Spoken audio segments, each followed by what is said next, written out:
In this present crisis, government is not the solution to our problem. Government is the problem. We've got to get the government out of government! It just don't add up! And I'm gonna stay right here and fight for this lost cause. Even if this room gets filled with lies like these. Somebody will listen to me. Solid Principles. Hello and welcome to episode 21 of Solid Principles. My name is Craig Edwards, and I'd like to thank you for joining us.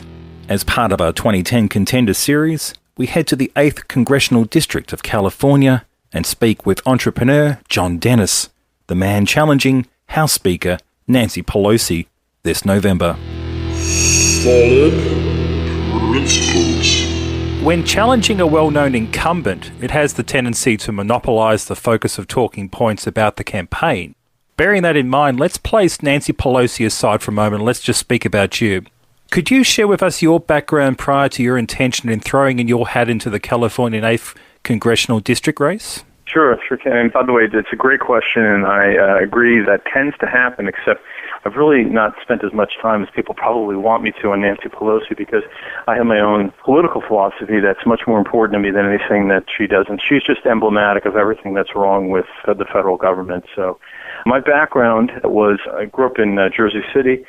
My father was a longshoreman, my mother a city hall clerk, grew up in a housing project until I was 13. Went to Catholic schools, Jesuit prep school, had a small scholarship there, went to a Jesuit university where I met my future partners in a company we co-founded that's now known as Human Scale. Human Scale is a maker of ergonomic products. It's primarily known as an office seating maker. Privately held company, does about $200 million a year. It's perennially named one of the top 10 design firms in the world. And for the last 10 years, I've been a real estate investor. We had our daughter about 4 years ago, and I've always had strong political convictions, was not terribly optimistic about getting involved in politics, but decided that things had gotten to a point where I had to do that, had to try. And so I got involved in politics a couple of years ago, worked on some local campaigns, and was looking for a candidate in this election who would say the things that I wanted to hear them say, and a candidate who would say them in a way that I wanted to hear them said. And finally, I just decided to be that candidate. So that's how we are.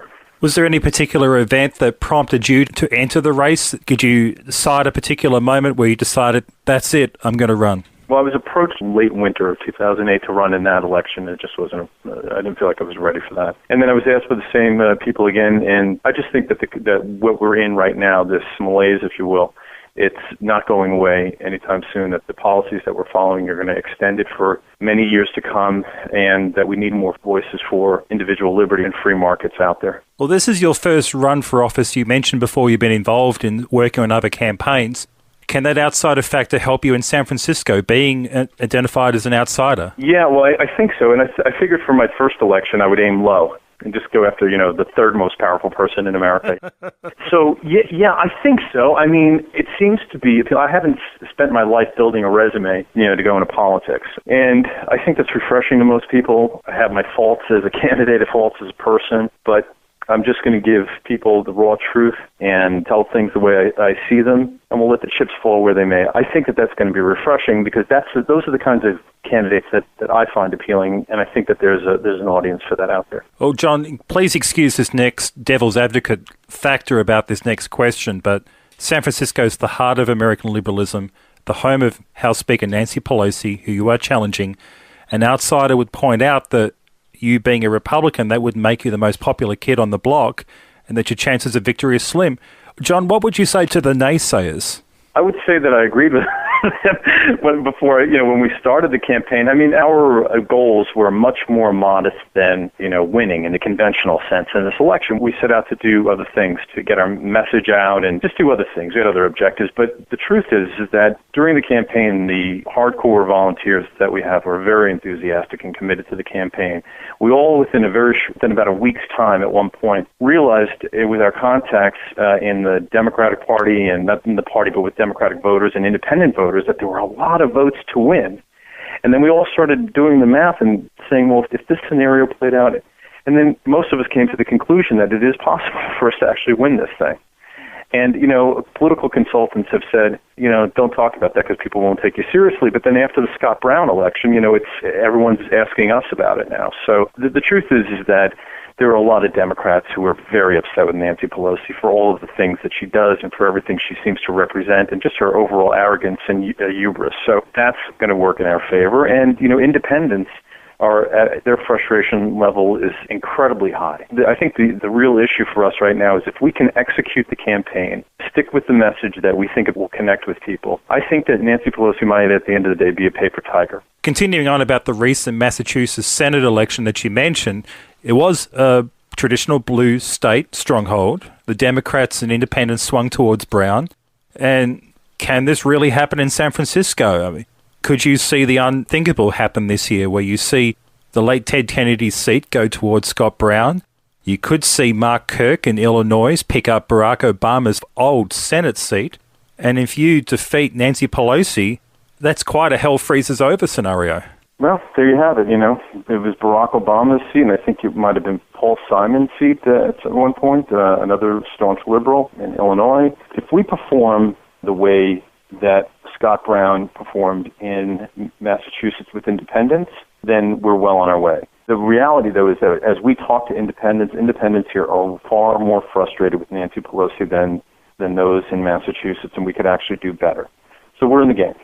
The last time you saw an environment like this, that the Republicans had such a momentum going into a midterm, was in the 1994 midterms, the so-called contract with America tactic that saw Republicans gaining the House and the Senate.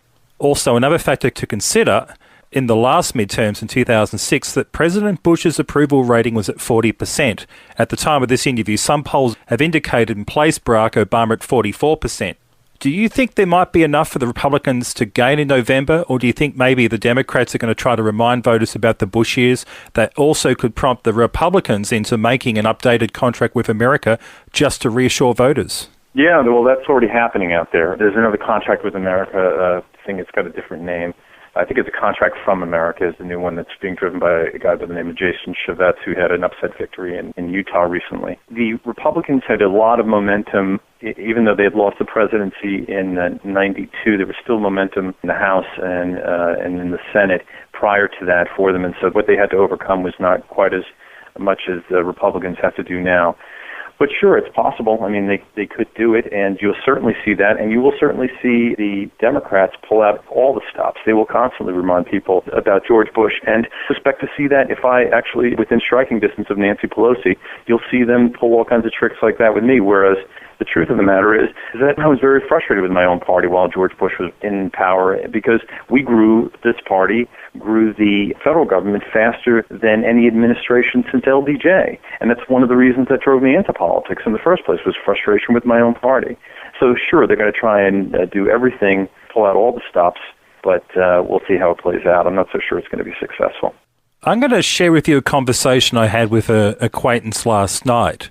And he mentioned to me, at the moment, the only alternative the Republicans are offering is that they will stop Barack Obama, where Barack Obama came into office under the guise of he was not George W. Bush. Now, this is where it becomes an interesting scenario. Where does the Republican Party go after they pull off their first trick, which is stop Barack Obama? Where does it head after that if they are successful in November? Well, this is where I probably show my political naivete by not having been in politics for a long time.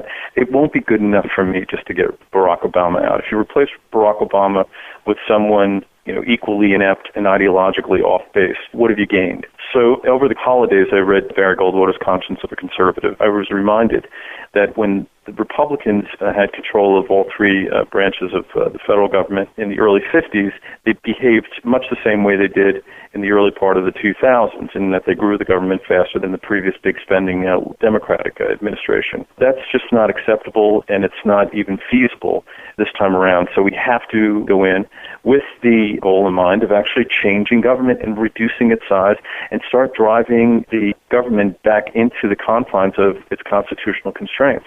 If we don't, then I'm afraid that the America that we know is going to be under serious threat.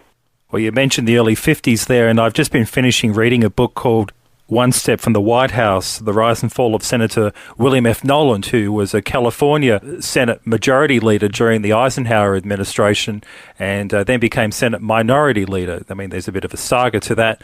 But the thing was that even though you had the Republicans controlling all aspects for the first time since around the Hoover years, you could say, the situation was that even William F. Nolan was butting heads. So I'm not trying to sound defeatist here, John, but sometimes even if you do get the clean sweep, you can also butt heads at the same time. Yeah, that's the problem we run into where the group that gets in power realizes how much fun it is to be in charge in Washington, D.C. I guess that's what you're referring to, right?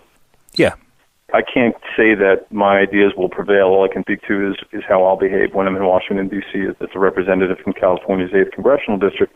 And that is that my highest political virtue, my highest political value is your individual liberty. And that whenever you have the expansion of the federal government, it always comes at the expense of your individual liberties. And, I've lived in more modern